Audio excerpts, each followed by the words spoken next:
Forgiveness to heal your broken heart and reunite with your ex. Forgiveness is essential in this life.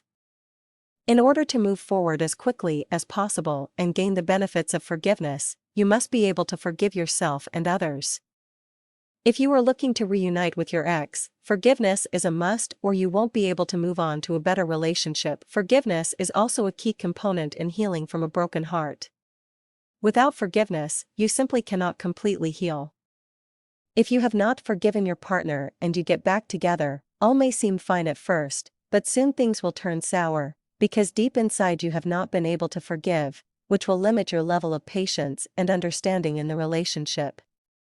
Silently, in the back of your mind, you are still holding anger, and whatever issues caused the breakup will likely continue to have an effect on you, your partner, and the relationship. When you are in a position where you want to forgive, move on, and reunite with your ex, keep these points in mind. Put the incident into perspective. Oftentimes, when we make a mistake that hurts someone we love, it is not intentional, but rather a spur-of-the-moment decision in which we were not thinking straight.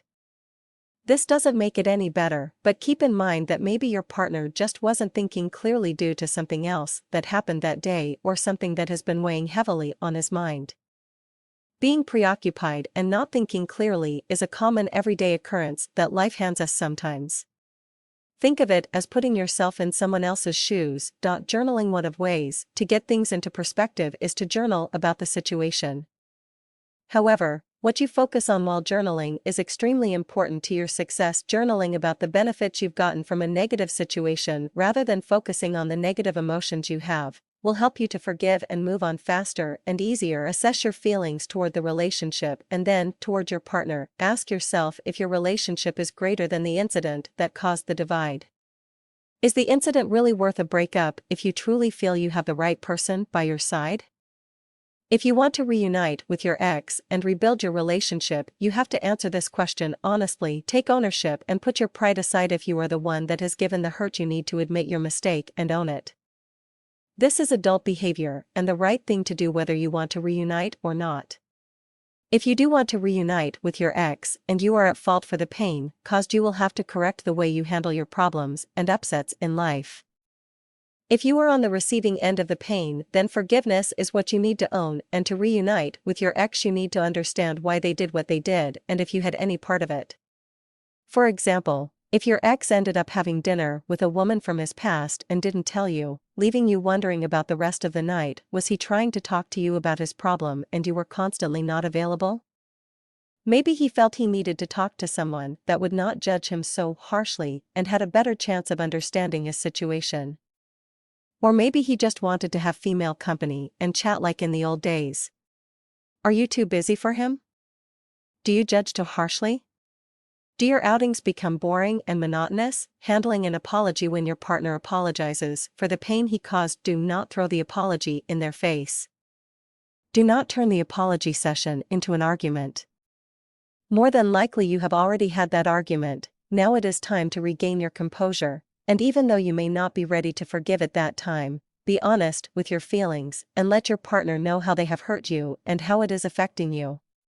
Safeguard yourself. One of the most common feelings with forgiveness is that often a person thinks if they forgive it will leave an opening for repeat offenses. Forgiveness is not the same as condoning, and you must remember that forgiveness benefits the forgiver more so than the one being forgiven. It is so that you can move on, heal, and learn to trust again. Safeguard yourself against people in your life who are repeat offenders, as they are usually worth forgiving only once and are not healthy to have in your life anyway.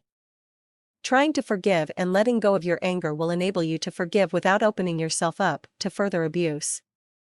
It is not necessary to hold a grudge in order to safeguard yourself. Reap the benefits of forgiveness. You certainly deserve them. Forgiveness is literally good for the heart. The Journal of Behavioral Medicine found forgiveness to be associated with lower heart rate, blood pressure, and stress relief. Forgiveness has been professionally associated with strengthened spirituality, conflict management, and stress relief.